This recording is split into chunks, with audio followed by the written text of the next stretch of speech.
Hey everyone, thanks for joining and welcome to our ForeFlight for CFIs webinar. Like the very first webinar we did in this on-frequency series, this will be a replay of a live presentation that was given at EAA AirVenture Oshkosh 2019. So the very first one we did was Thomas's Power Users course, and this one is going to be the course that Thomas Daugherty and Susan DeCastro did on using ForeFlight for instructing. So Thomas Daugherty, you've probably seen him before in some of these webinars. He's a CFII and a product manager at ForeFlight. And Susan DeCastro is also a CFII and MEI, and she is one of the members of our pilot support team. So before we get started, I just want to cover a few housekeeping items here. You can ask questions via the GoToWebinar message panel on the right. You just click that button that looks like a question mark and it expands the panel and you can ask us questions that way.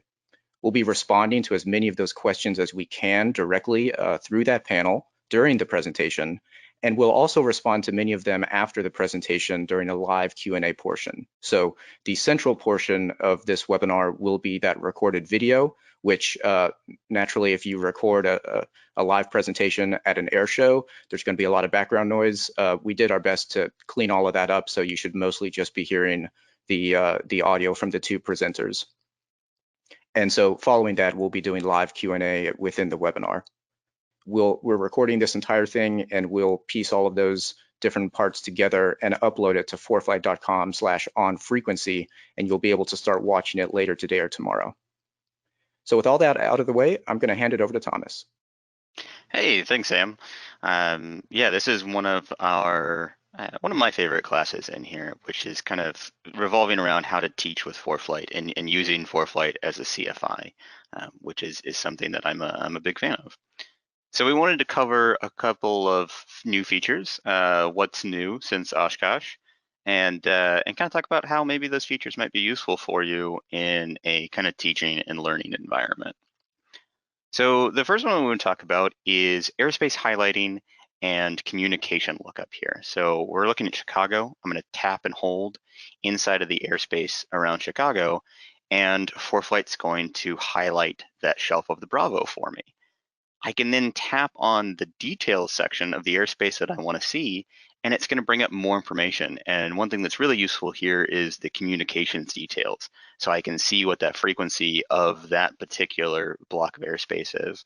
This is really helpful when you've got a cross country with a student, you're planning through some complicated airspace, and you want your student to be able to have that in the radio ahead of time, at least have that frequency written down so they're not scrambling to remember what ATC told them to connect to. Susan, you've got a couple of new features. Yeah, so starting out with airport NOTAMs on the map page, this is kind of a small but super helpful new feature.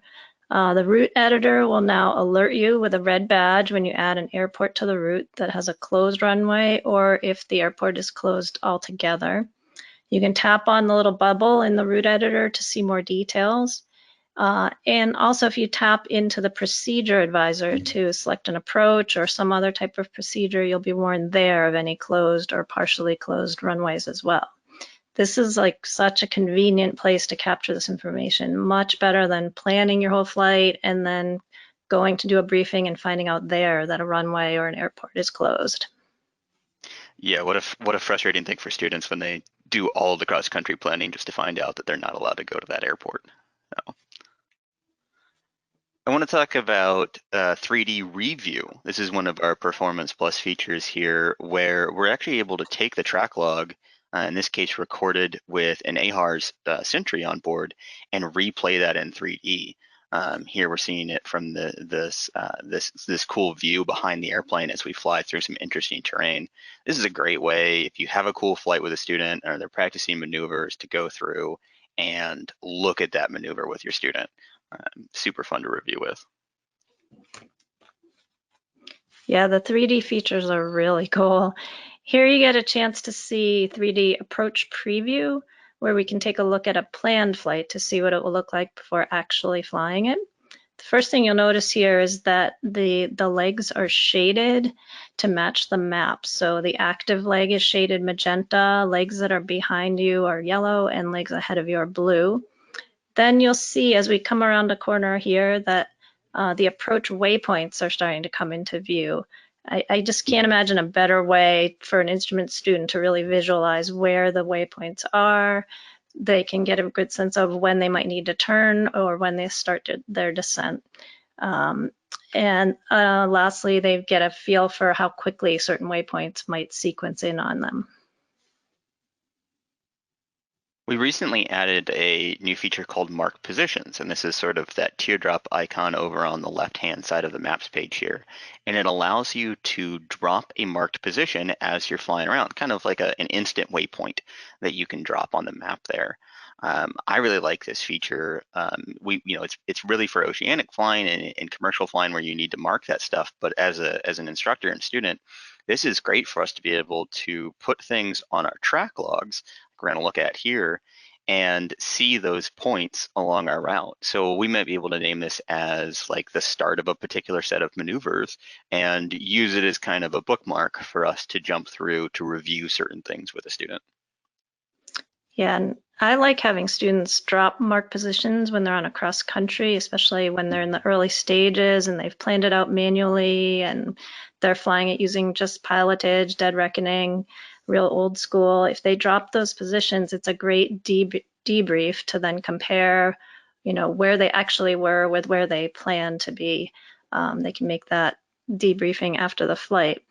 Also, I find students inevitably want to point out their house or their office whenever we're out on a lesson. And it's great to drop a marker there. They can then later make it into a user waypoint so they can find their way back later. The next feature I want to talk about quickly is arrival time planning. It's another simple enhancement, but it makes your life so much easier. So on the flights page, instead of entering the departure time as you start your plan, you can enter the time that you need to arrive. ForeFlight will figure out all the math and then let you know what time you need to depart in order to meet that arrival time. Such a cool new convenience feature. Yeah, that one's a cool one. That is in the performance tier in there as well, but super handy for planning. Yeah, that's We've right. also added a couple of things to the extended center lines. So now if I have the extended center lines on the map, I'm able to go through and tap on that extended center line and add a straight in there. So I'm able to go through and select that runway, put a straight into the runway. This is really handy for practicing diversions or entries into things. Really fun in that one.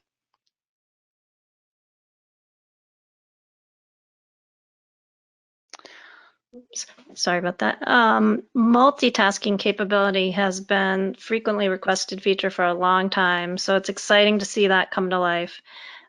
This allows you to now split the screen and see ForeFlight along with another app at the same time. You'll see here that you can bring a timer into view along with any ForeFlight page to help you remember to switch fuel tanks or time an approach or any other timing task you might want to do in flight.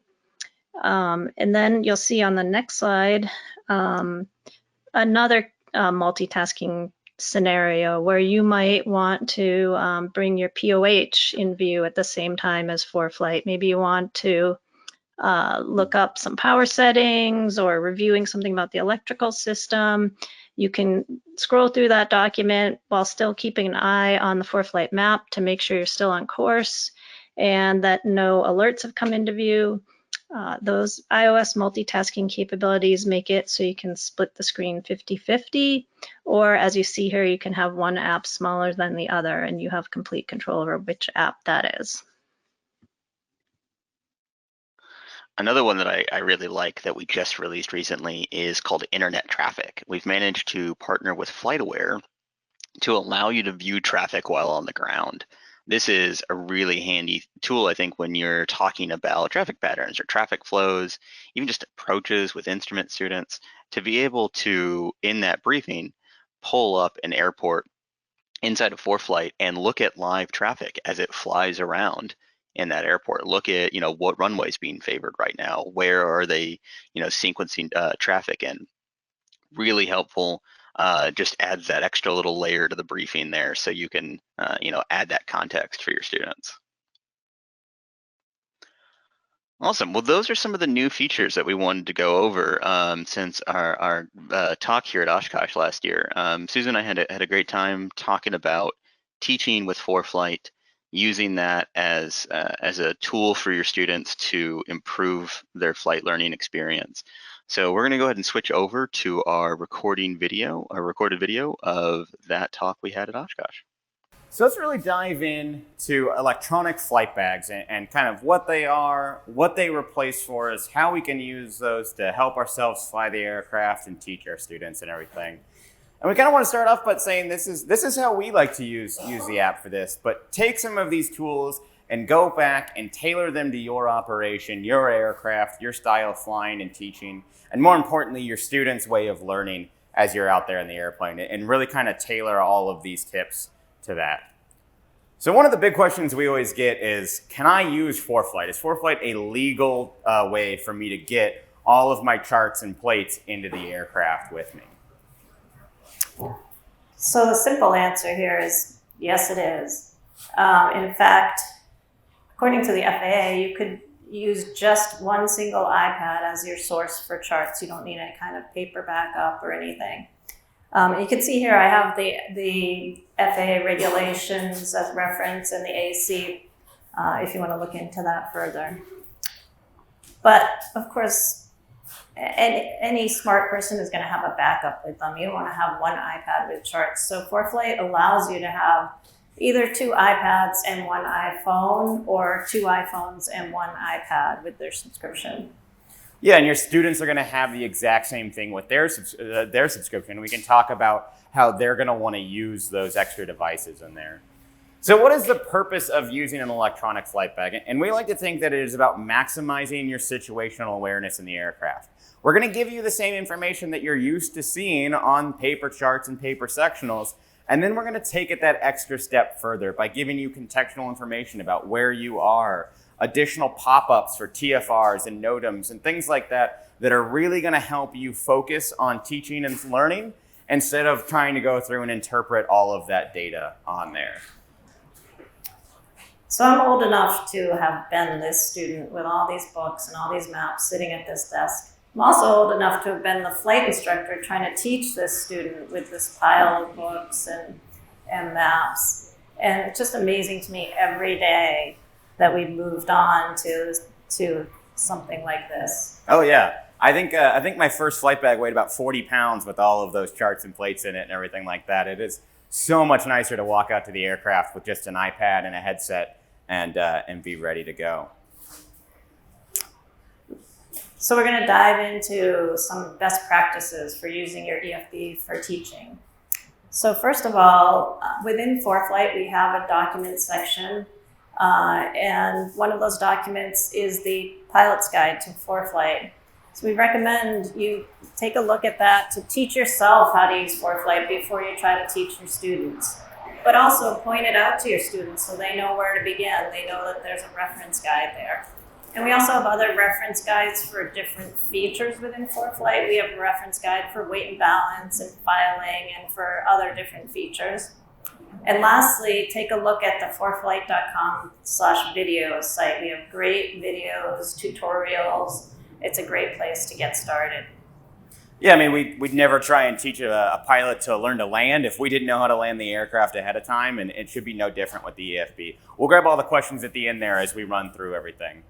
So when and where should we introduce EFBs to our students? I think this is a common thread among instructors is, how much is too early? What should we allow them to be using as we're flying along?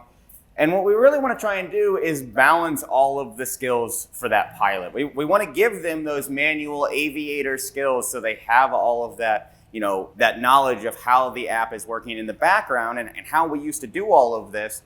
And we want to weigh that against an efficient use of that student's time. Maybe we're not making them manually calculate weight and balance every time after we've seen them do it a few times, successfully, because we could be spending that time out at the aircraft learning additional skills that pilot thing going to take on with them into the rest of their flying career? Yeah, so think about what type of flying your students are moving on towards. Is it a student who's, on course, they're full throttle going towards an airline career? Or is it a student who's a retiree who just wants to get a private license and maybe fly a Cub around his local area? So, the airline student, you may want to get them engaged with the EFB. They're going to be using those going forward. The retiree, if they're not interested, you may introduce fewer features or introduce it a little later into the training. Another, you did it for me. Another thing to consider is the situation around your training. Is it a Part 141 school where you have hours you have to meet and get them through? In that case, the EFB can really be your friend. It can help them get up and running. They may have had a lot of formal ground school already that's going to have introduced them to some of this stuff, and there's no reason for you to go back and review how to read the charts or how to use the whiz wheel when they've already done that before. Yeah, and then kind of where they are as a student and everything like that. And that really takes us into thinking about the lesson that student's on. If I'm out doing ground ref with my student, I'm probably not going to have them out there looking at a geo-referenced approach plate in synthetic vision on the iPad. I want them outside the aircraft looking at what we're using out there. I may have used the iPad to pre-brief that lesson, but I'm probably not going to use it that heavily in the flight. As opposed to if we're doing partial panel instrument work, that can be an excellent tool for my student to have in the aircraft with them as they're flying along. And I would want them to know that is in their toolkit when they're out flying around going through there. And then maybe this is the first time that we've run this skill. Maybe I want to make sure that my student can do it the hard way the first time through, that they have all of that kind of baseline skill out there ready to go, versus as somebody that's getting ready, to finish their check ride and move out into the world. And I want them to know how to use all of the features available to them. So next, we're going to try to think about how to best integrate using ForeFlight into your training. We have a few tips and tricks for that. So first of all, you can integrate different pieces at different times. You might, on one of your very first flights, you might show them the airports page, show them the METAR, give them an idea of how you're looking at the weather before you decide whether or not to go out on this flight. Moving on up, you might bring out a taxi diagram, show that to them, especially if it's a complicated airport. And you could even take steps with that. You could have georeferencing turned off so that they have to really learn how to read that taxi chart and then eventually turn on the georeferencing for the additional situational awareness. Yeah, bringing all this in kind of piecemeal, the same way that we do with all the rest of the equipment in the aircraft. Day one, we don't teach them how to use the GPS.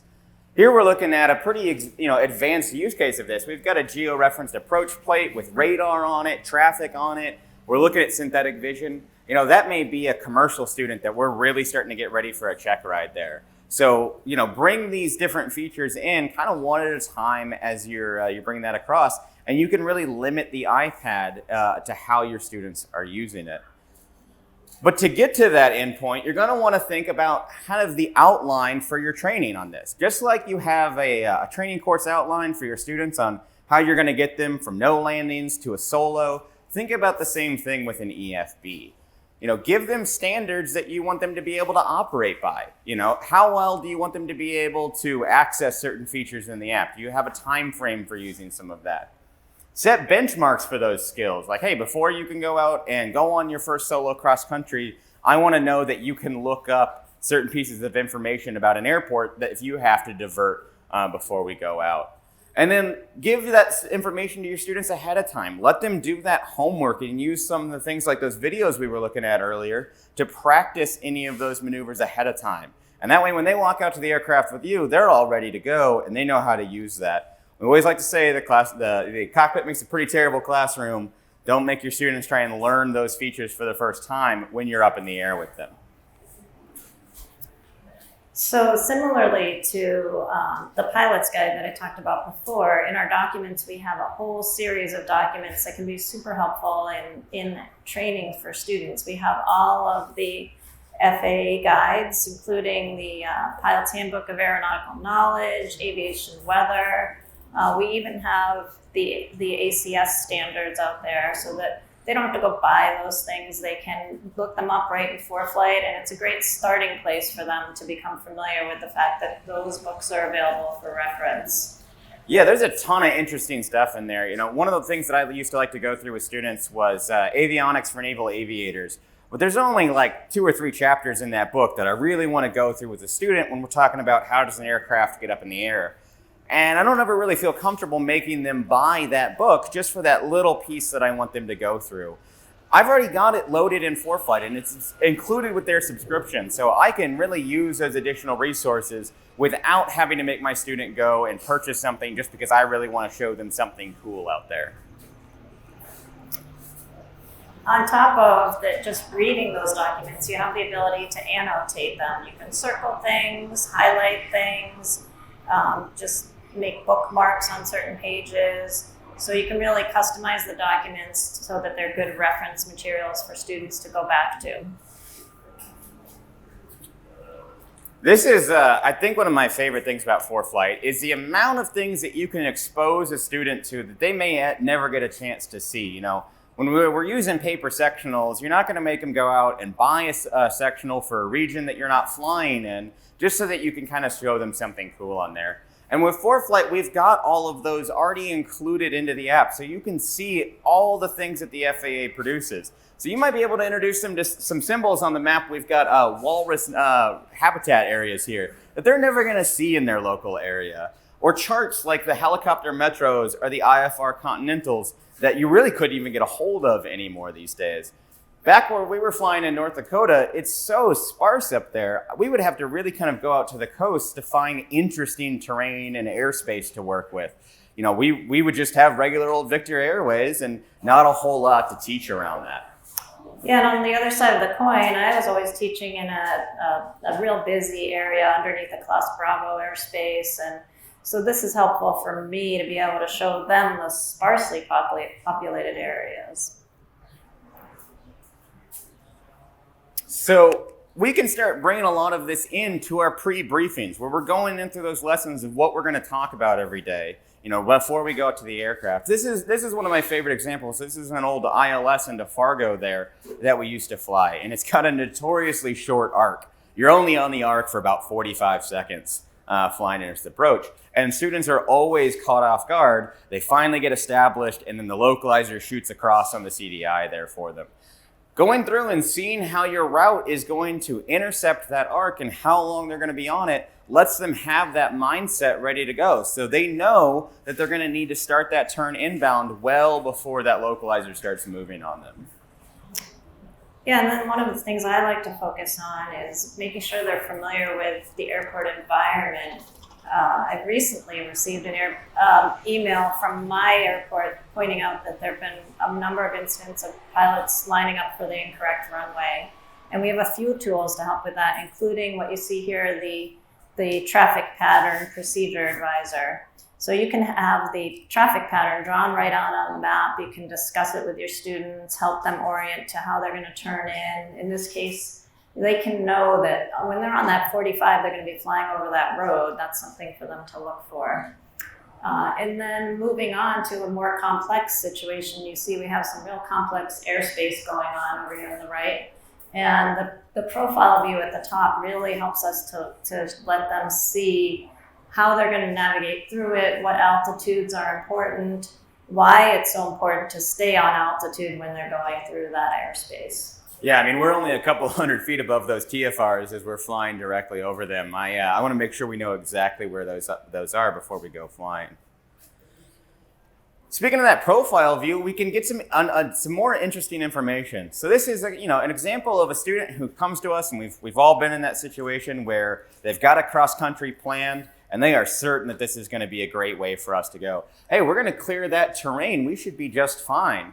And we can see in profile that we're only about 450 feet above that particular piece of terrain. And getting in your student's head that that's actually might not be the most comfortable way for us to get over there. We've got some tools that we can look at to really emphasize what that's going to look like to the pilot.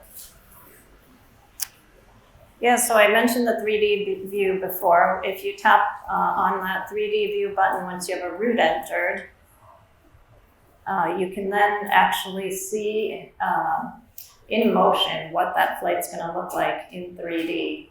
It's really fantastic view. You can really get a real sense of how close you are to that terrain. It might help the student kind of understand that maybe 450 feet over terrain is not necessarily the smartest idea.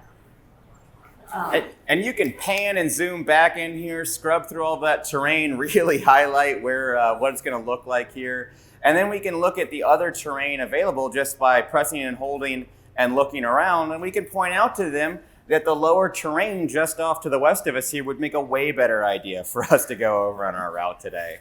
So you've got all of those options to really kind of cement in your student's mind what that's going to look like. We also have the ability to go ahead and make notes to our students. So here we are planning a cross country along, and they're all set. I think they're ready to go, but I want to make sure that when we fly that they're making notes, getting weather, doing certain things along that route. So I'm going to take my Apple Pencil and I'm going to press it directly onto the iPad there as we're flying along. And I can then start writing out notes directly onto the iPad using that Apple Pencil to make notes of where I want that student to go through and change fuel, where I want them to make sure that they have that ADIS ready to go so when we call up to approach, we've got all of the information that we need there ready to go. And those notes are made in map scale, so they are going to stay exactly where I write them. It's as close to having a pencil and paper in the cockpit with an EFB that we're going to have. And I can clear those out by going through and pressing the clear button or the undo button in there and get all of those out of there after our flight's done or if I make a mistake. And if I don't have an Apple Pencil in the cockpit with me, I've got a new icon along the left-hand side there that's a little pencil button. And pressing that allows me to make annotations however I want with a stylus or with my finger. And I can go up in the upper left-hand corner and adjust anything about those annotations. This is really nice because I can write different colored notes to my students based on different things that I want them to do. We can highlight warning areas in certain colors or just notes of things that I want them to be aware of. So we've got that cross-country planned, and I really don't want to have to then grab my iPad out as the instructor and copy all of that information over. I just sat down on their cross-country, look over their cross-country. I want to make sure that I can follow along with all of that information when we're in flight. So let's look at how we can share flights back and forth. And one of the easy ways to do it is if we're both on the same Wi-Fi network, like I'm likely to be at my flight school or my FBO, if I press the send to button on the student's iPad, I'll have an option for any other ForeFlight iPads that are in that area, on that same Wi-Fi network. And I can then send that route from their device over to my device directly. And it'll give me this warning pop up on my device so that I can just go ahead and load that route directly in. One of my very favorite things is all of the ADSB devices that ForeFlight makes, the Scout, the Sentry Mini, and the Sentry, all use Wi-Fi to connect to that device to your iPad. What that means is when you're in flight, if you and your student are both connected to that ADSB end device in the aircraft, you can use that to transfer flight plans back and forth in flight. So if you go through and you get a reroute and your student plans that diversion out and you're all ready to go, they can then send it to you in the aircraft without needing to be on the internet or anything like that. It's a fantastic tool to have in the airplane with you. So we've done some briefing and we're pretty ready to get out and get into the airplane. So one of the first things you need to do before you head out there though is really make sure your iPad is ready to go. Pre-flight the iPad and have it in your bag and ready to go. Yeah, I mean, we're gonna use all of these tools in the aircraft. It's not gonna do us any good if we get out there and our iPad isn't set up and ready to go, ready for us to use. So these are just some of the items that you should think about with your students before you go out and fly the aircraft. Check your software. Make sure that you're on the latest version of ForeFlight, the latest iOS on there. Make sure you don't have any of those updates ready to go. Know how to bring that information up. Check the battery of that device. You know, the best loaded iPad in the world doesn't do you any good if it dies right after takeoff. Can I keep that charged in the aircraft? Do I have a cable to bring that charged or a backup battery with me? Do I have current data? Can I use something like PAC to ensure that I have all of that information on my device and ready to go? Do I have those backups? And if I run all of these checks on those backups as well, you know, having that backup's great, but if I walk out to the airplane and it's got year-old charts loaded on it, it's really not going to be as useful to me as it should be. Do I have any additional hardware? Am I going to use one of those Sentry devices in the aircraft? And are they ready to go for that particular flight? And am I going to mount the iPad somewhere? You know, if you plan on getting out to the aircraft and having that iPad mounted on the yoke in front of you, but you don't have the mount to put the iPad there, it's not going to do you as much good. Make sure you have all of that equipment and it's all ready to go for you there. And I want to point out, this was an old thing when I was teaching with students on EFBs. Make sure you do this before you get out to the airport. Make sure your students are looking at a lot of this stuff. Nothing's worse than running through all of this, getting ready to walk out to the aircraft, and noticing that your students got about 5% battery left on that device. And your only real option is to sit there at the flight school, at the FBO, plugged into the wall, watching the good weather roll by as you wait to go fly the airplane. Yeah, luckily ForeFlight has this great feature to help students remember this. Within the ForeFlight checklist, we have a template called an EAA checklist. You can have your students download this and use that EAA checklist right in ForeFlight to help them download their charts and charge their battery and get everything ready beforehand. Yeah, I saw a couple of you guys taking pictures of that previous slide, and I knew this was coming up there. We have that built in and ready to go in the app for you. And we can use that checklist in ForeFlight to do a lot of great things. So it's going to have a lot of our different checklists loaded in the app. So my student can go through and see that for all of the aircraft. Or if you're a CFI flying a lot of different airplanes, instead of having to worry about having all of those paper checklists there with you, you can reach out and quickly grab checklists for the aircraft that you're going to be flying that day. And one of my favorite things in here is you can edit all of these checklists. So in the upper right-hand corner, I can hit the edit button and I can add things to my checklist like here. So I can give my students notes on what I want them to be doing, when and where with this turn your EFB to the maps page on a certain portion. Give them notes about that. And that will save that off to your checklist there in ForeFlight. And then our students can use this to practice their emergency procedures. We all want to make sure that our students have all of those emergency checklists memorized and they're ready to go. ForeFlight's going to help us out there a little bit with one of our new features. So I really like to bring in this emergency checklist, have your students sit there with a copy of the cockpit, maybe one of the Sporties posters or something like that, and use our new checklist speak function. This is going to play the challenge and response for all of these items in there. So our students can go through and listen and run through all of those items on the checklist to help them study for that emergency procedure.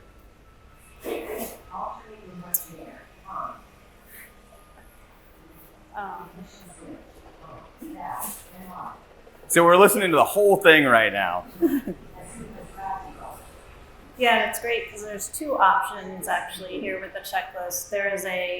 You can have it play the challenge and response like you just heard, or you can have it play just the challenge. So another great way for them to practice their checklist. They can have ForeFlight play the challenge, they can do the response, and that's just another way to help really memorize and ingrain those emergency checklists. So we talked about maximizing that situational awareness that we have in the cockpit with the EFBs earlier. And let's look at a couple of ways that we can really do this inside of ForeFlight. This is one of our new features called Breadcrumbs. And what it's going to do is basically draw the track log that ForeFlight's recording as we're flying along. And as an instructor, this is a great tool for us to use because we can use this real time in the aircraft with us. Here we are looking at a flight with a student going through. We can, look at the individual maneuvers. It looks like we were doing some steep turns up there, going back and forth. One of them, we got it quite a bit tighter up there. Maybe something happened on that steep turn, and we want to point out to our student, hey, remember when you stopped paying attention to your altitude there for a little while? This was the result of that. We were much tighter in that turn. They can get that direct feedback, exactly what that track log looks like when they're flying. And then you can immediately go through and translate that into the correct maneuver. And one thing I'll mention is you can always save your breadcrumbs to a track log that you can analyze after the flight. So if it's a maneuver that you're not able to really talk about and review in flight, it'll be saved for review after the flight.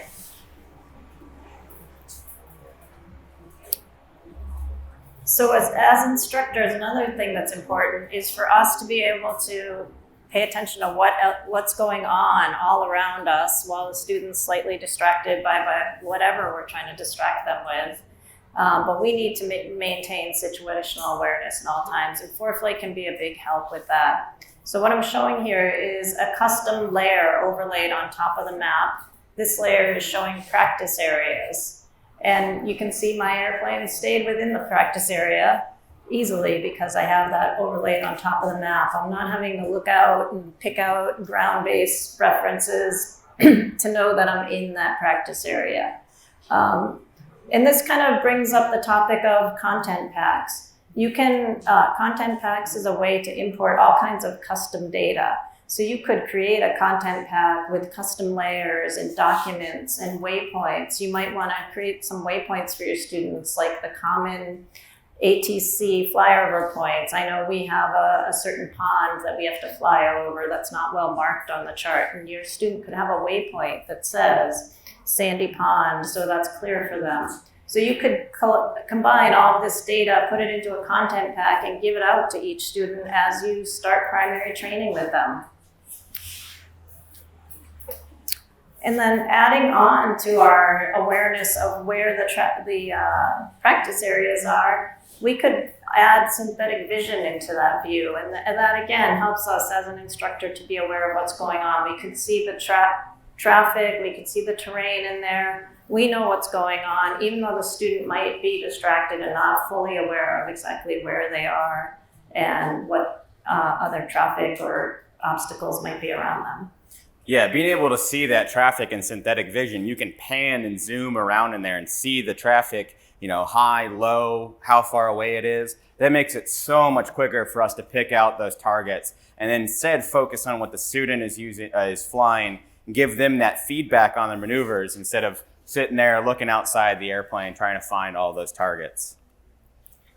So let's talk about when things go wrong in the airplane. I mean, a good portion of our job as instructors is to give our students emergencies, to make sure that they're ready to go for any scenario that they might have in the aircraft. Come up with new and interesting ways to make their flight trouble. So we want to plan for iPad emergencies and issues with ForeFlight just like we plan for anything else. We have a briefing of what we're going to do when something goes wrong on our takeoff. Why not have a briefing of what we're going to do if something goes wrong with the iPad in there? If our iPad fails, we're going to pull out our backup. That's got all of our charts ready to go, and we're going to try and land as soon as practical after that. Have that plan built ahead of time so you don't have to think about it when you're actually up in the air. And I mentioned this before, but have a backup. That's the best way to resolve an iPad emergency. And with the backup, make sure it's charged. It has charts downloaded. I use my phone often as a backup, and I don't have the same charts downloaded on my phone. So I need to make sure that I have the right ones downloaded for a particular flight.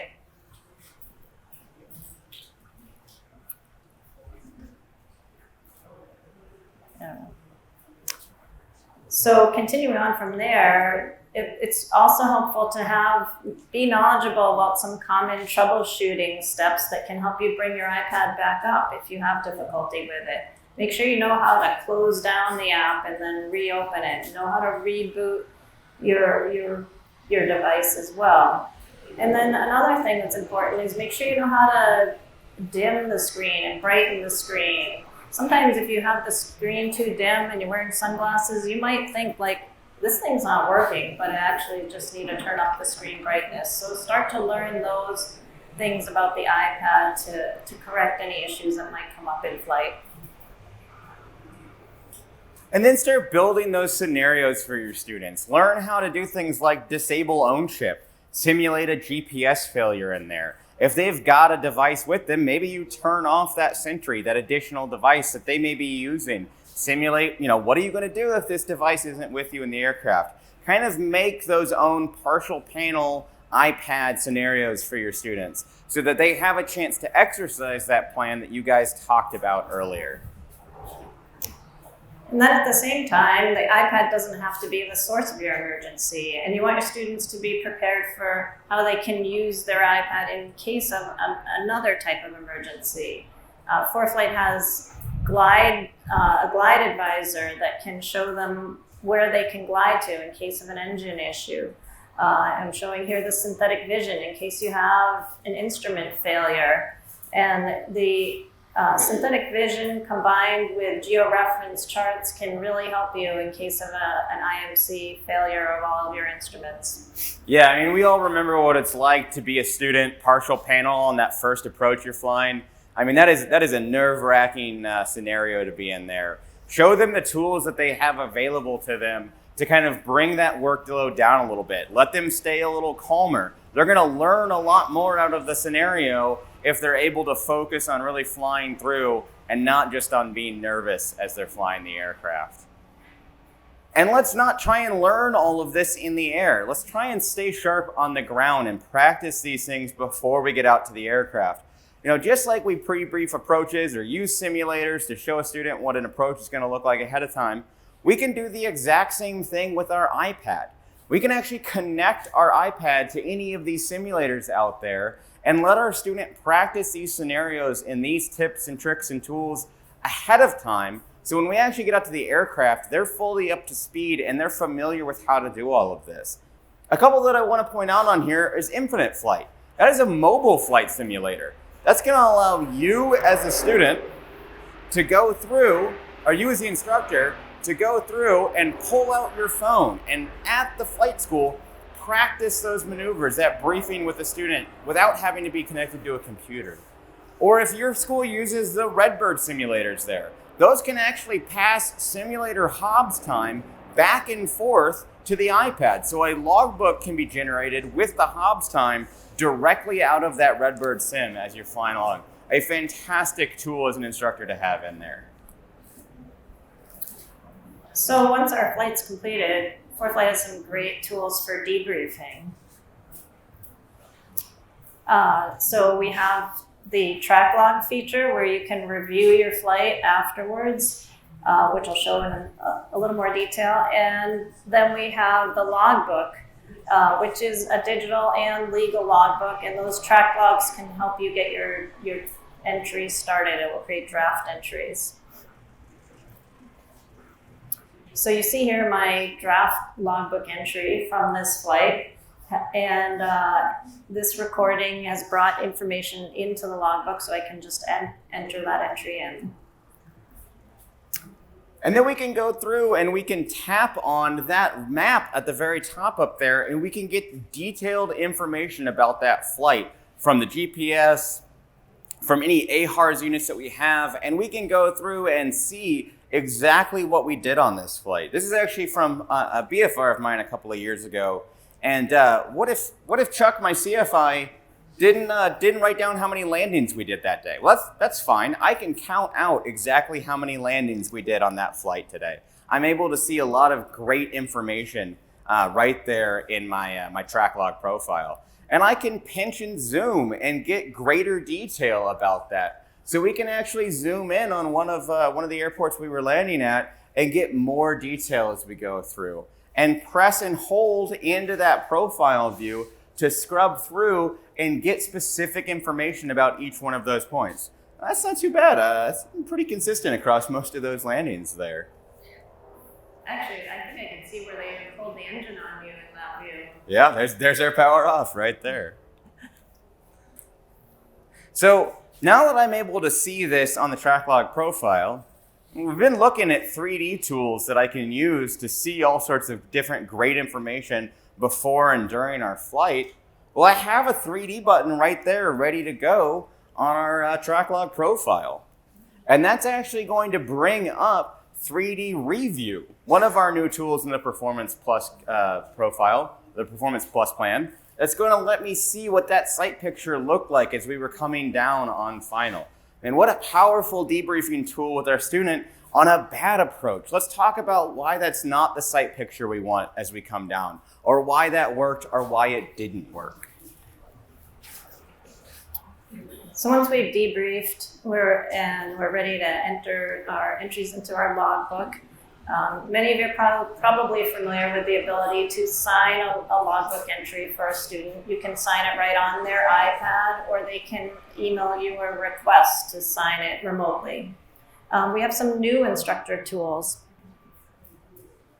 First one is a digital signature option, where you can predefine your signature. You have it stored now in ForeFlight, so you don't have to write it out each time or go and look up what is my number again. The other new thing we have is the ability to send remote endorsements. So I can tap on this endorsements button here, and then I can choose from a list of endorsements to find the right one that I want to give to my student. Again, we have all the wording already there for you. You don't have to go look through your regulations to find the one that applies to this situation. Here I'm signing off a student for the IFR written test, the private pilot written test. And then I can go through and start using that digital logbook to generate interesting reports for me and my student. These are things that we're going to look at all of those log entries across our student's logbook and give them information.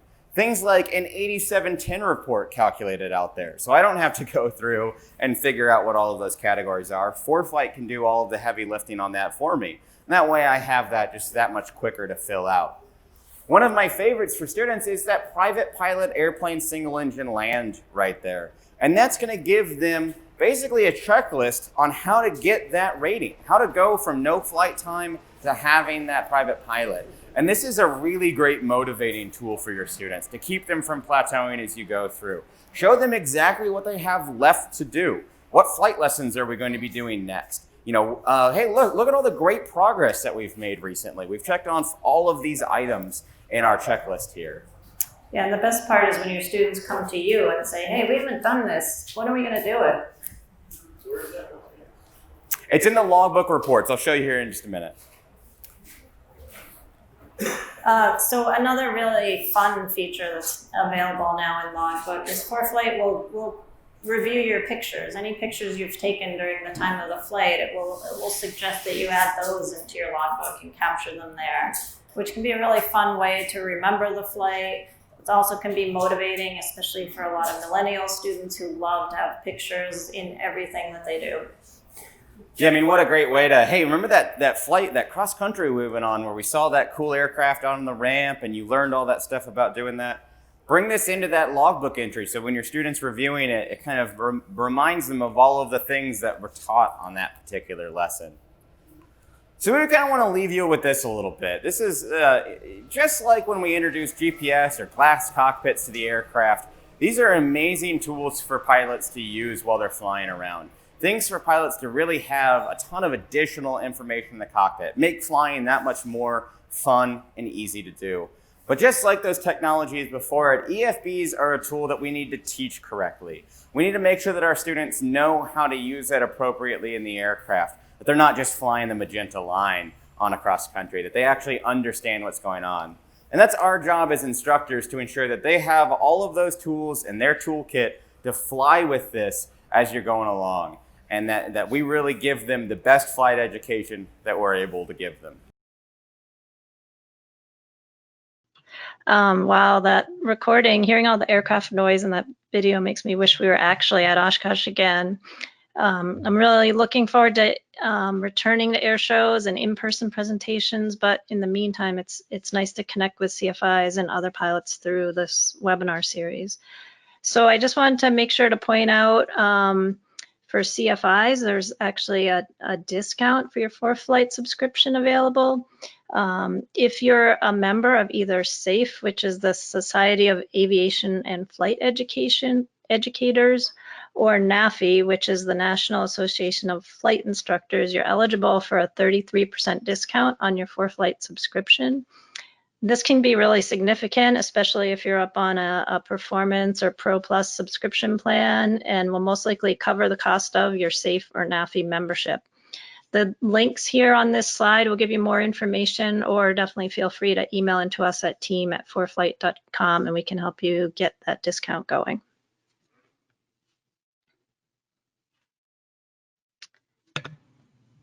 All right, so now we move on to some live Q&A, and we've been recording your questions here. So I'll go ahead and read through some of these, but feel free to continue submitting them as you think of them, and we'll get through as many as we can. So first up, does importing documents into ForeFlight require Performance Plus? Susan, do you want to answer that one? Sure, yeah. So Performance Plus is not required for importing documents. Any subscription level can import custom documents. It's an easy process. You know, I love to start out by emailing the POH and a syllabus to my students and just showing them that they can easily add that document right from their email. Pro Plus or above is required if you're going to connect to a cloud document server and store the documents on that cloud server.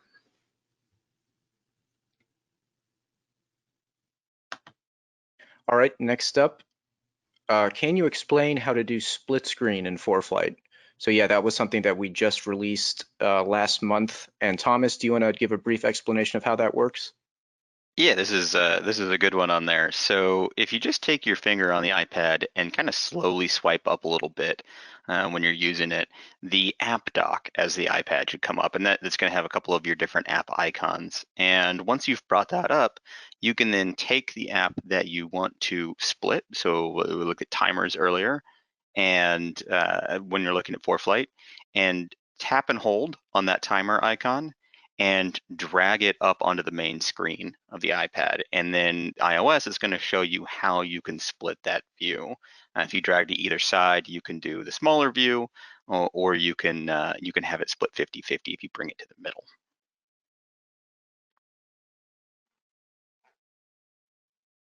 All right, next up, how do you drop a position marker? And so this question was submitted during very early in the webinar during the demonstration of marked positions. So Susan, do you want to answer that question?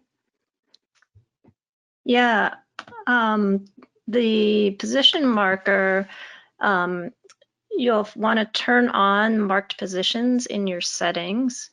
And then once you have it turned on, you'll find a teardrop button on the left side of your maps page. When you tap that button, the time and the lat long coordinates will automatically be associated with the little green marker that shows up on your map. I do want to note that that feature is a Performance Plus subscription level feature only, so you would need to be on that level of subscription to see the marked position setting.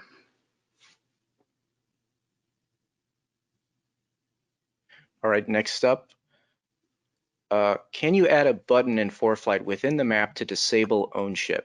I find that students constantly are using ForeFlight as a crutch as to where they are. I want them to learn how to find out where they are without the need to go into global settings and shut off location services for the app. It would be nice to have a button to hide OwnShip for a flight and easily re-enable.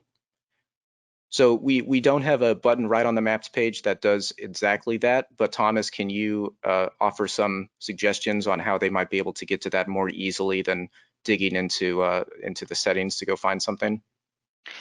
Yeah, this is one of, I think, kind of one of the best tools as an instructor. I love using this with a student to let them look around on the map without having their location on there. Use it in flight a little bit closer to a paper chart. Yeah, and this is a great feature request to put this a little bit easier to get to when you're on there. But right now you do need to go into the global settings. So this is the settings tab inside of ForeFlight, and you can use the search in that setting to more quickly get to any of those particular settings that you're trying to get to.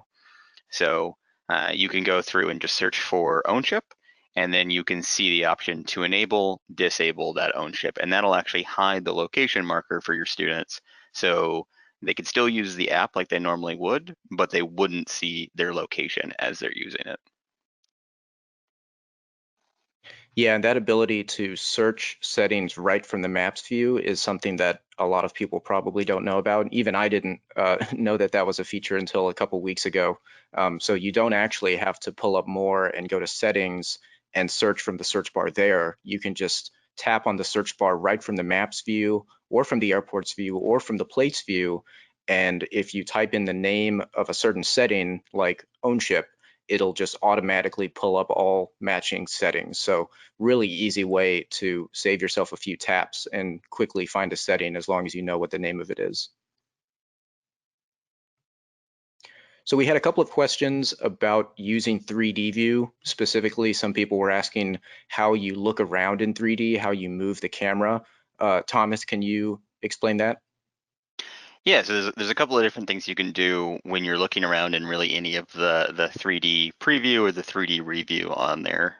One, down on the time slider on the bottom, you can press and hold in there and scrub back and forth. And that lets you kind of jump around to the different sections of your flight in that 3D preview or review. And then if you want to look at a particular detail, in the example in there, we were looking at some terrain, I can simply kind of tap and pan around inside of that 3D view, and that will move the camera around for me.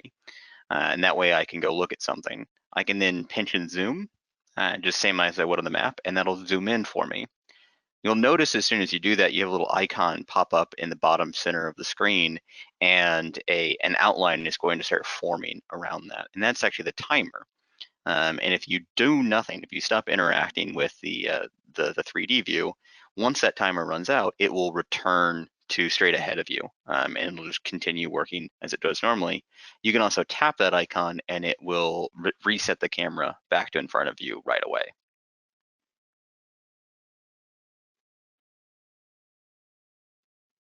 All right, next up, can you adjust the opacity of the annotation highlighter to make it easier to read text under the highlight? So this is referring to the map annotation feature, or probably also the plate annotation feature, since you can annotate both plates and maps. But once you're within that, that annotation mode, how do you adjust the opacity of the highlighter? And Thomas, can you handle that one? Yeah, I use this in documents a lot too. That's another great location to use this annotations so that I can highlight particular passages for students on things. And yeah, that can make it harder to read if I've got it a little bit too heavy of a highlighter. And so I can tap on, when I'm making an annotation, the pencil icon on any of these plates or documents or the map there. I'll then get an annotation toolbar, and that's going to be kind of along the top of whatever page I'm looking at. And I'll be able to select the color on there. So I'll see a little box with whatever color I'm currently highlighting in. And that's going to give me options to change the color, change the line thickness, how heavy that line is, and change the opacity. And so I can really adjust and fine tune that. I can highlight things in different colors.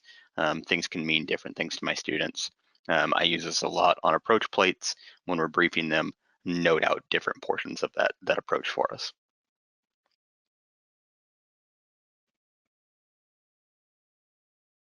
Great. So next question. This was kind of a multi-part question, so I'll go through the different parts of it here. This person asked, when I'm flying with a student and I have a lesson plan for that flight, it would be nice to be able to put a checklist into the flight and track it, tied to our flight, so I can take notes on it as we're flying for review later. Right now, it's easier to just print it out.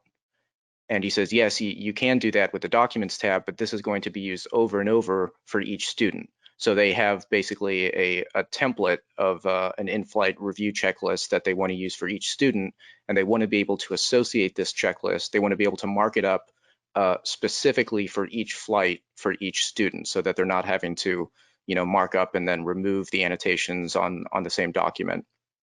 And so one of our staff responded and suggested that maybe they could make a custom checklist for it. And they said, well, I thought about that. And so I have a stack of lesson plans and a bunch of students. They could use the checklist, but it doesn't do much good when I go from student to student. They really want to capture the results of that particular lesson from the flight and what went on in that flight. So we don't have something that is perfectly suited for this use case, but Susan, do you want to speak to how they could use some existing features to maybe get closer to what they're asking about? Yeah, actually, when I saw this question, I was thinking we have this new feature called Files on Flights. It's part of the performance plan. It was designed more for the scenario where a flight is being dispatched by a dispatcher and the dispatcher could attach notes to the flight, but I think it might work well for this scenario. You can attach a document to a specific flight, and then you can go in and annotate it, and the annotations remain only associated with that specific flight. So you could store the checklists, based on different lessons in the ForeFlight documents. You could then connect that checklist to a specific flight and write annotations on it that are only attached to that flight that you had with the one student. So something to try out. I haven't tried it myself, but it's a new feature and I think it might work for this scenario.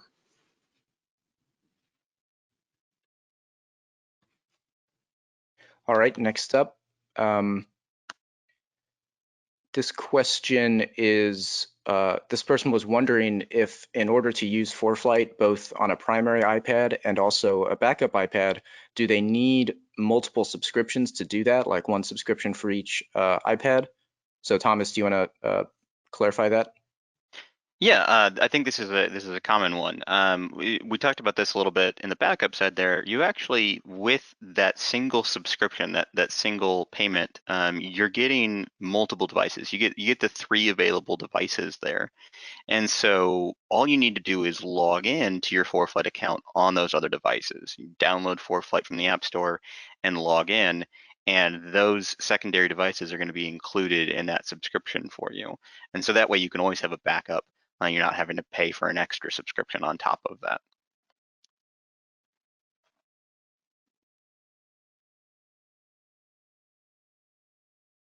All right, next up, what is the best way to transfer an existing paper logbook to ForeFlight?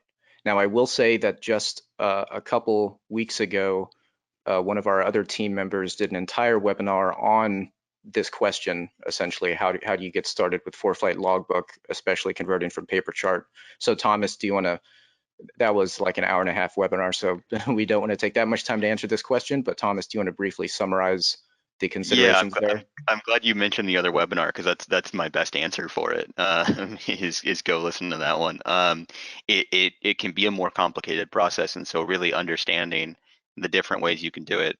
Joey did a great job on that webinar, which is up on our On Frequency site there.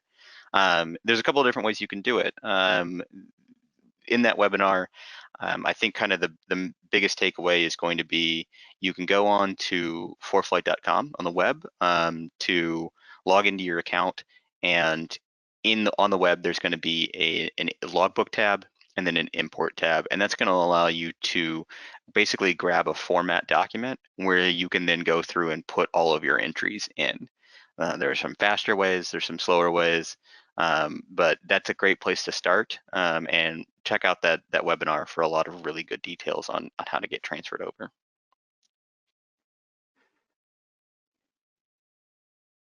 Yeah, definitely go check out all the list of all of our previous webinars that we've done if you haven't already, because we've done, geez, it might be, I think it's more than a dozen at this point. And a lot of them are on very specific topics. And so if, maybe it could be that there's a lot of stuff you don't know about ForeFlight, but you don't even know that you don't know. And so if you go and check it out, and if any of those topics look interesting and you think, hey, I never actually tried using that feature, maybe I'll watch this, you're likely to learn a whole lot more just by watching those. So definitely go to that webpage and check out our other recorded webinars. Let's see, next question. Where's that page or checklist for the different rating requirements located again? How do you access that? So this is within Logbook. And in fact, during that recorded presentation, one of the audience members said, hey, where do we find that? And Thomas said, oh yeah, I'll show you that in a minute. We cut out the Q&A from the live course at the very end, so he wasn't able to answer that question, but he'll go ahead and answer it for you right now. I'll see if I can channel myself from Oshkosh last year. So those reports, and there's several of them, really useful inside of Logbook. On the Logbook tab inside of ForeFlight, on the left-hand side, as you scroll down a little bit, you'll see a section called Reports. Tapping on that is going to allow you to see the different options that you have to bring up, and you'll see a private pilot and an instrument rating checklist in there that you can then click on, and it'll go through and show what that particular logbook, so you'll need to run it on your student's device, needs to get each of those ratings.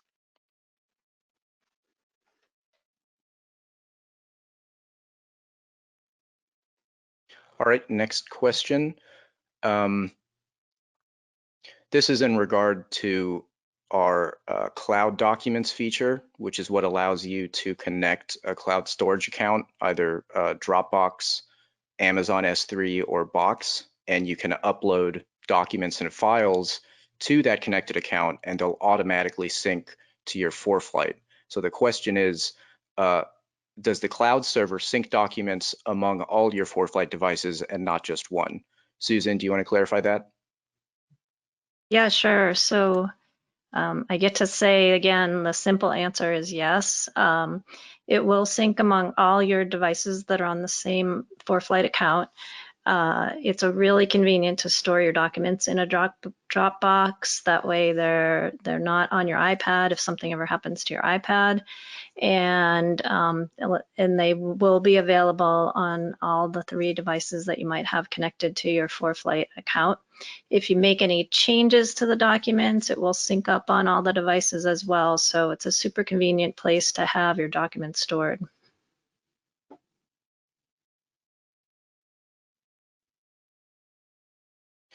All right, next question. Can you filter out traffic to remove traffic above a certain altitude? So the answer to this is actually different between older ADSB traffic, or what we've traditionally had as the only traffic you can access when you're connected to an ADSB device, and the newer internet traffic feature. Susan, can you address those differences? Yeah, well, with the newer internet traffic that you get on the ground, there is no filtering available right now. But when you're connected to an ADSB device in flight, you do have a setting called hide distant traffic. So if you go into your settings, you'll be able to find that. It will hide any traffic that's beyond 15 nautical miles away from you, and any traffic that's 3,500 feet or more above or below your current altitude.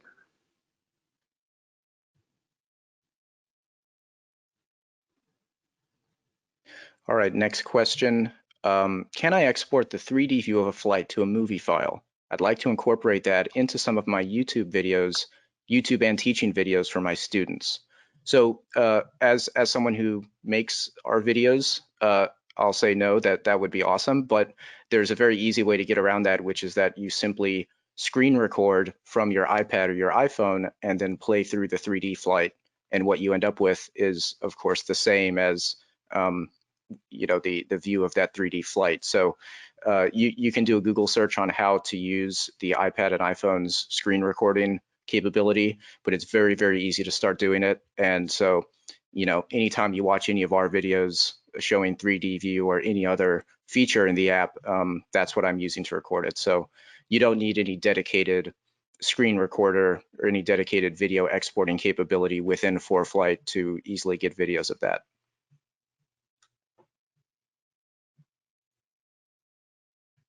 All right, next up, how do you display Traffic Pattern Advisor? Susan, can you explain that? Sure, yeah. The Traffic Pattern Advisor is available from the Maps page if you tap the FPL button and have your route editor open. You need to make sure you have at least 2 airports, or I guess at least 1 airport in your route. Then when you tap the procedure button at the top right of that route editor, you'll find one of the options there is traffic pattern. And once you select traffic pattern, you'll be able to choose the runway and the pattern entry that you prefer. It will draw that onto the map for you. That's super helpful for students, I find, to really know that they're in the right place within the pattern.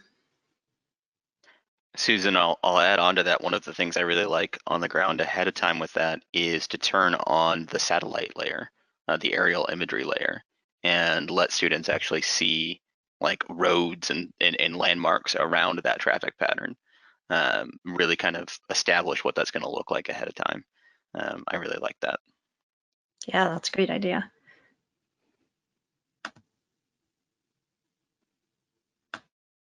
All right, next up, can you discuss taking new updates for ForeFlight when pre-flighting your iPad?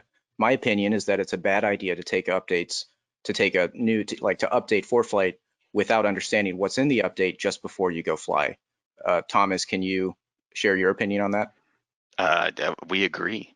Yeah, I think this is something that we think about a lot, and we actually recommend that you not have automatic updates on for ForeFlight specifically for this reason, so that you're able to manually update ForeFlight when you're in a position where you can sit down, learn and understand all of the things that change in the app, just so that you're not caught out if there is anything that might change so on your actual flight. Yeah, and we recommend that both for ForeFlight and also for your iOS versions. You know, sometimes Apple can kind of spring those on you if you're not prepared for it, and especially if you're about to go fly.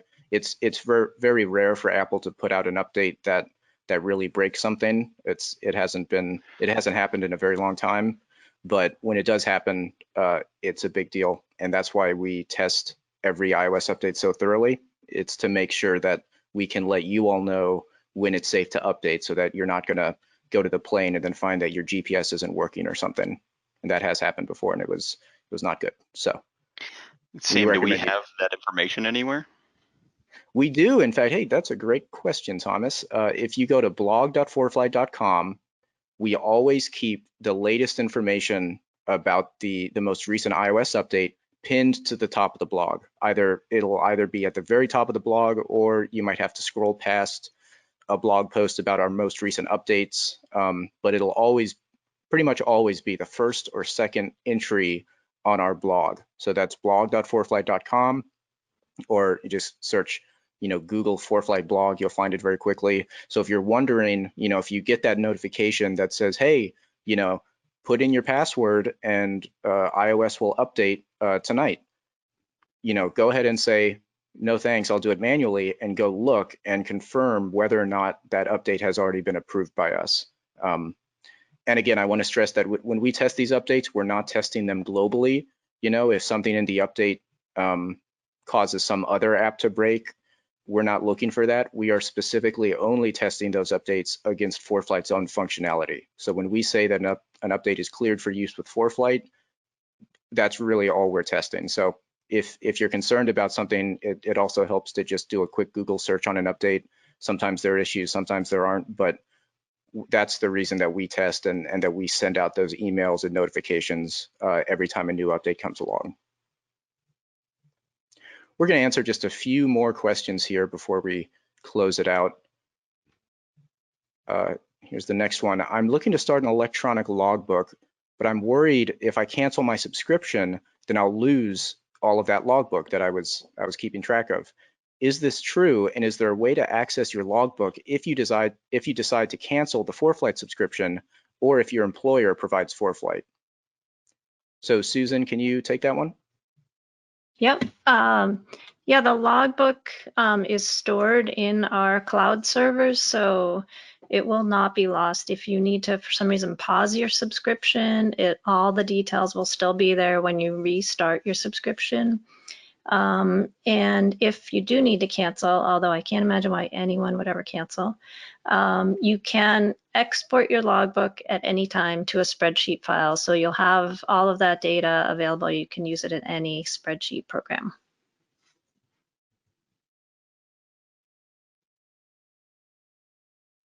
All right, next up, does disabling OwnShip stop the track log? So this is a good question just in regards to the answer that we gave earlier about how you can easily turn off OwnShip, you know, if your student is leaning on it too much.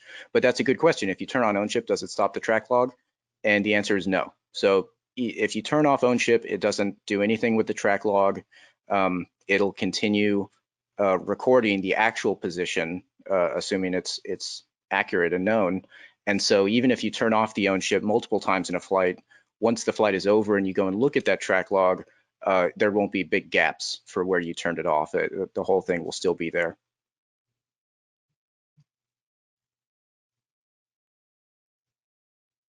Next question, if I create a user waypoint and I place it in the wrong place, can I drag it to the correct position, or do I need to guess and re-guess at the correct latitude and longitude until the arrow points at the correct waypoint? So this would be a problem if you're adding, you know, if you're trying to add user waypoints only by tapping into latitude and longitude. Like if you go to the custom content section within ForeFlight and go to user waypoints and click the plus button and try to add it from there, yeah, you're gonna have a rough time getting everything perfect. But the great thing about user waypoints is you can add them anywhere. You can add them to a very specific point on the map from the maps view. So if you're in maps, you tap hold on the map and it gives you that add to route pop-up. And at the very top, you know, the first thing you always see in that pop-up is the lat long. It's the latitude, longitude location, and it has information like the distance of that point from you and the terrain elevation at that point.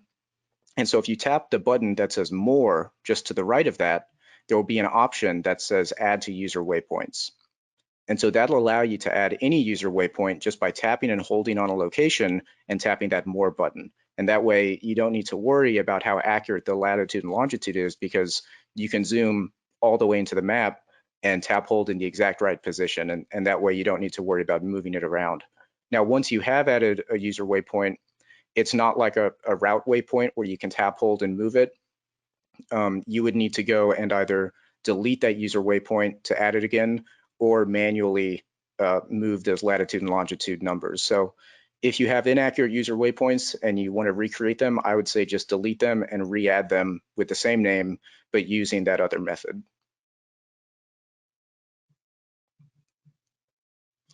All right, next up, there was a point talking about breadcrumbs, and it was mentioned that the breadcrumbs can be saved for later. Is that just the track log for the flight, or is that a different feature? Thomas, can you explain the difference and the similarities between the track logs and the breadcrumbs? Yeah, so saving a breadcrumb for later can be really useful. And the way that I would specifically save a breadcrumb is by tapping on the green line as I'm flying along, and I'll have an option there to save that track log or that breadcrumb. It will save as a track log in there. This does not stop my overall track log for the flight from recording. So what this allows me to do is save separate sections of a flight, and the time that this is useful that comes to mind is if I'm on a multi-leg cross country, where maybe I want to record individual legs by saving those breadcrumbs off, but I want a single track log for my entire flight, maybe to make a logbook entry off of. So just tap on that breadcrumb and then you can save as or reset.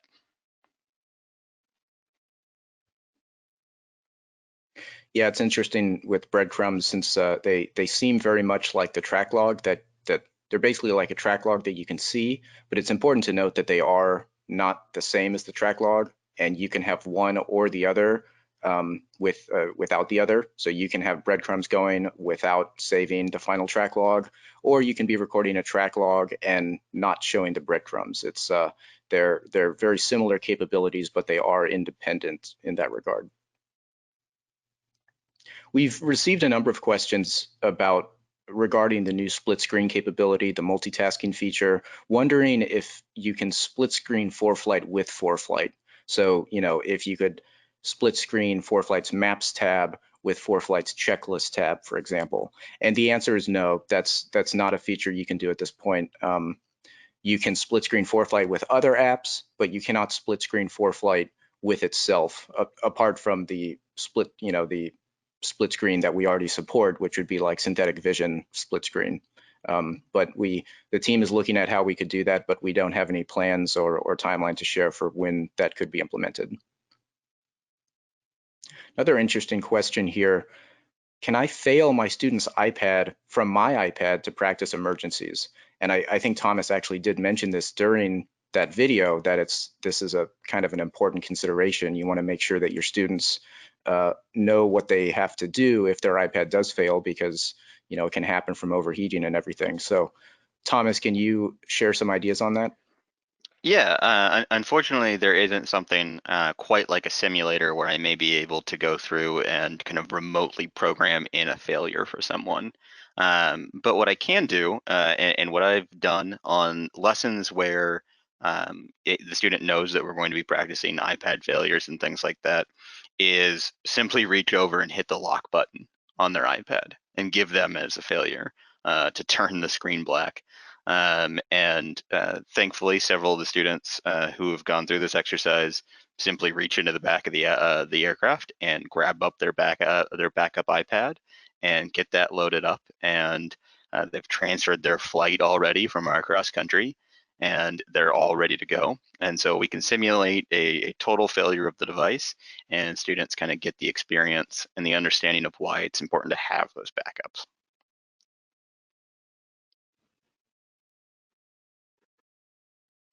All right, final question here before we sign off. How do you activate the satellite view in Maps? And I will hand this to Susan to answer, but I do want to briefly draw a distinction here between, we have two layers that are named satellite. One of them is IR satellite, and the other is enhanced satellite. And those are referring to a global, basically, visible cloud layer. And so unlike radar, they're actually showing views of the clouds, and the layer is global, so you can see them anywhere. But that is different. Often when people say satellite view, what they mean is actually like satellite photos of the Earth and how you enable that layer. So that is a different layer, and I'll hand it over to Susan to explain how you turn those on. Yeah, that's interesting, Sam. I was thinking this question could possibly be asking about three different things. The satellite weather layers are what you just described. It may be referring to the aerial map, as Thomas kind of referred to that earlier when we were talking about the traffic pattern entry. So to get to the aerial map on the maps page, you tap the map selector at the top left, the one that looks like a little stack of papers. And then you'll find their aerial map listed. Once you select that, it looks like Google Earth. This map's not downloadable, so typically not really available in flight, but great for reviewing things on the ground. Or possibly the question could be referring to the 3D view. We've shown that a few times, where you can also see kind of like a satellite view of the Earth. And that requires a Performance Plus subscription. If you have that, then once you're in the route editor, you'll tap the globe that's just to the left of the suitcase button to enable the 3D preview on your maps page.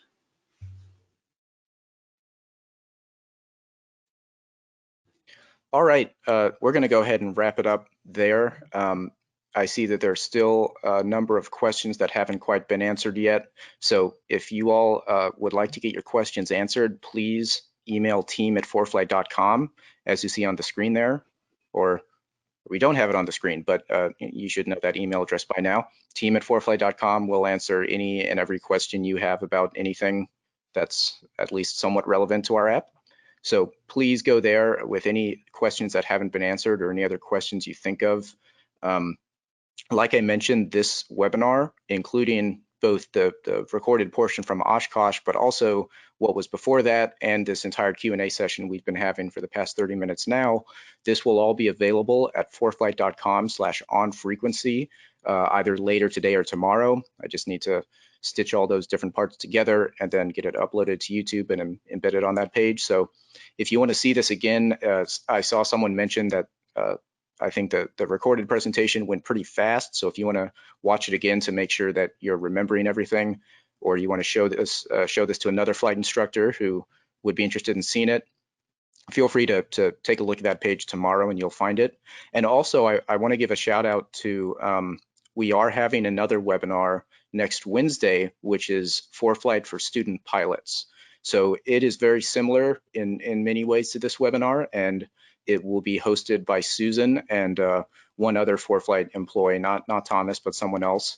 And so we highly recommend that if you have any student pilots who you think would be interested in hearing some of these things, or any student pilots who you think would love to use ForeFlight if only they knew why they should be using it and what good it'll do them, please send them to that page, foreflight.com/on-frequency. They can register for the webinar from there. And we want to get as many students as we can to come watch this, because it'll contain a lot of really useful information just like this one. So please share that webpage around with any students you think would be interested. Lastly, as soon as I hit the close button on this webinar, there is a survey at the very end. So please take 30 seconds to fill that out. We really appreciate it when you give us feedback about how we're doing and what topics you'd like us to do webinars on in the future. So thanks again, everyone, for attending, and we'll see you on the next webinar.